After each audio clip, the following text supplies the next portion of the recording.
नमस्कार, स्वागत है। आज हम बात करने वाले हैं डेंटल इम्प्लांट्स के असली खर्चे के बारे में, वो भी इंडिया में। मतलब अगर कभी ये ख्याल आया है कि एक पक्का दांत लगवाने में आखिर कितना खर्च आता है, तो समझिए आज सारे जवाब मिलने वाले हैं। अच्छा, एक दांत का ना होना, मुस्कान में जो वो एक खाली जगह दिखती है, वो तो है ही एक बात। और ये सिर्फ दिखने की बात नहीं है ना? कहीं ना कहीं ये हमारे कॉन्फिडेंस पर भी असर डालती है।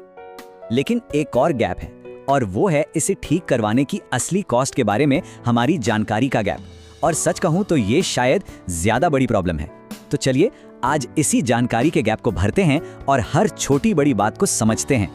तो सबसे पहले ये समझना बहुत जरूरी है कि डेंटल इम्प्लांट सिर्फ एक नकली दांत नहीं है। नहीं, ये एक परमानेंट सोल्यूशन है। तो आखिर ये डेंटल इम्प्लांट होता क्या है?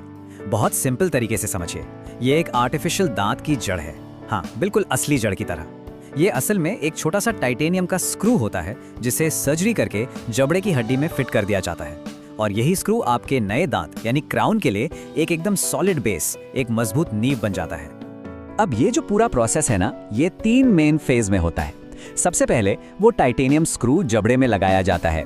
फिर आता है सबसे जरूरी हिस्सा, जिसे ऑसियो इंटीग्रेशन कहते हैं। इसमें होता यह है कि वो इम्प्लांट धीरे धीरे, मतलब करीब 3 से 6 महीने में हड्डी के साथ एकदम फ्यूज हो जाता है, बिल्कुल असली जड़ की तरह। और जब ये बेस तैयार हो जाता है तो बस आखिर में उसके ऊपर एक नेचुरल दिखने वाला क्राउन लगा दिया जाता है। चलिए अब बात करते हैं ऑप्शंस की, क्योंकि देखिए हर किसी की जरूरत एक जैसी नहीं होती, तो सोल्यूशन भी एक जैसा नहीं हो सकता। सही ऑप्शन इस बात पर डिपेंड करता है कि कितने दांत मिसिंग हैं। तो जो सबसे कॉमन केस है वो है एक सिंगल दांत का गायब होना। इसके लिए क्या करते हैं, एक सिंगल इम्प्लांट लगाया जाता है और उसके ऊपर एक क्राउन, और बस ये बिल्कुल असली दांत की तरह ही काम करता है और दिखता भी है।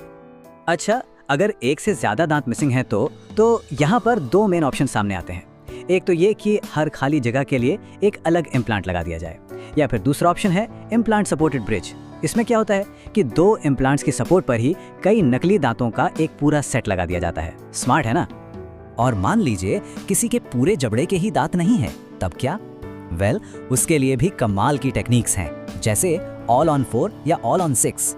इसमें सोचिए सिर्फ 4 या 6 इम्प्लांट्स पर पूरे जबड़े के दांतों का सेट टिका होता है। ये तो मतलब एक पूरी तरह से लाइफ चेंजिंग एक्सपीरियंस है। ओके, अब आते हैं उस बड़े सवाल पर जिसका जवाब शायद सब जानना चाहते हैं। खर्चा कितना आता है? तो चलिए अब इस प्राइस टैग को जरा डीकोड किया जाए। देखिए, इंडिया में एक सिंगल डेंटल इम्प्लांट की बात करें, जिसमें इम्प्लांट और क्राउन दोनों शामिल हैं, तो इसकी कॉस्ट मोटे तौर पर 25,000 से लेके 65,000 रुपए के बीच कहीं भी हो सकती है। हाँ, मुझे पता है ये काफी बड़ी रेंज है। और अगर हम पूरे जबड़े को ठीक कराने की बात करें, जैसे ऑल इन 4 टेक्निक से, तो भाई यहाँ कॉस्ट काफी बढ़ जाती है। एक जबड़े का खर्च करीब 1.5 लाख से शुरू होके 4 लाख रुपए तक भी जा सकता है।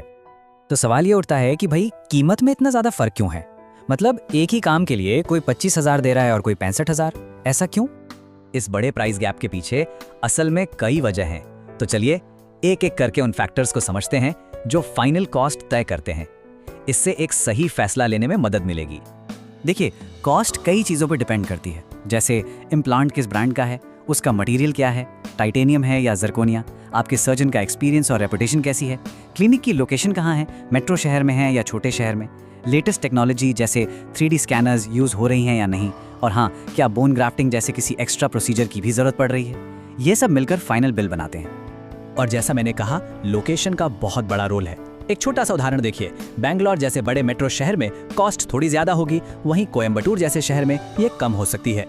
और इसकी वजह सिर्फ क्लिनिक का किराया नहीं होता, बल्कि उस पूरे शहर में काम करने का जो ओवरऑल खर्चा होता है वो भी इसमें जुड़ता है। लेकिन रुकिए, बात सिर्फ शुरुआती खर्चे की नहीं है, हमें इसे एक इन्वेस्टमेंट की तरह देखना चाहिए। तो चलिए इसकी लाइफ टाइम वैल्यू को समझते हैं कि लंबे समय में ये कितना फायदेमंद है। चलिए इसकी तुलना एक ट्रेडिशनल ब्रिज से करते हैं, इससे पूरी पिक्चर क्लियर हो जाएगी। एक इम्प्लांट अगर ठीक से देखभाल की जाए तो 20 साल से भी ज्यादा चल सकता है, वही एक ब्रिज की लाइफ महज 5 से 10 साल होती है।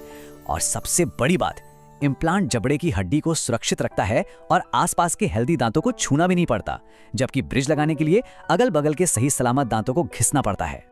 और जरा दुनिया भर में कीमतों पर नजर डालें तो पता चलता है कि इंडिया कितना अफोर्डेबल है। सोचिए, जहां अमेरिका में एक इम्प्लांट के लिए आपको $4,000 तक देने पड़ सकते हैं, वहीं इंडिया में वही काम करीब $500 में हो जाता है। और ये क्वालिटी से कोई समझौता किए बना है, ये बहुत बड़ा फर्क है। इसे समझाने के लिए एक लाइन बिल्कुल परफेक्ट है। ये एक लॉन्ग टर्म इन्वेस्टमेंट है जो सही देखभाल के साथ दशकों तक चलेगा। तो ये सिर्फ एक खर्चा नहीं है, ये आने वाले कल के लिए एक इन्वेस्टमेंट है। तो चलिए फटाफट से आज की सारी जरूरी बातों को समेट लेते हैं। पहली चीज, इम्प्लांट एक परमानेंट 3 फेज वाला सोल्यूशन है। दूसरी, कॉस्ट में बहुत ज्यादा वेरिएशन देखने को मिलता है। तीसरी, ब्रांड, सर्जन, लोकेशन ये सब मिलकर फाइनल प्राइस तय करते हैं। चौथी बात, भले ही शुरुआती खर्चा ज्यादा लगे, लॉन्ग टर्म में इसकी वैल्यू कहीं ज्यादा है। और आखिर में, हाई क्वालिटी इम्प्लांट्स के लिए इंडिया दुनिया की सबसे किफायती जगहों में से एक है। और आखिर में बस एक सवाल, जब बात अपनी हेल्थ की हो तो वैल्यू का असली मतलब क्या होता है? क्या इसका मतलब सिर्फ सबसे कम कीमत चुकाना है या फिर दशकों का आराम, आत्मविश्वास और एक बेहतर क्वालिटी ऑफ लाइफ है? इस पर सोचिएगा जरूर। और हाँ, दांतों से जुड़ी ऐसी ही जरूरी जानकारी के लिए हमारे ओजोडेंट लेबोरेटरी चैनल को सब्सक्राइब करना मत भूलिएगा। अगर आपको ये जानकारी काम की लगी हो तो इसे लाइक करें और अपने दोस्तों और परिवार के साथ जरूर शेयर करें। अगर आपके कोई सवाल हैं या कोई सुझाव है तो हमें कमेंट्स में बताइए। देखने के लिए बहुत बहुत धन्यवाद। ओजोडेंट लेबोरेटरी, आपकी मुस्कान हमारी जिम्मेदारी।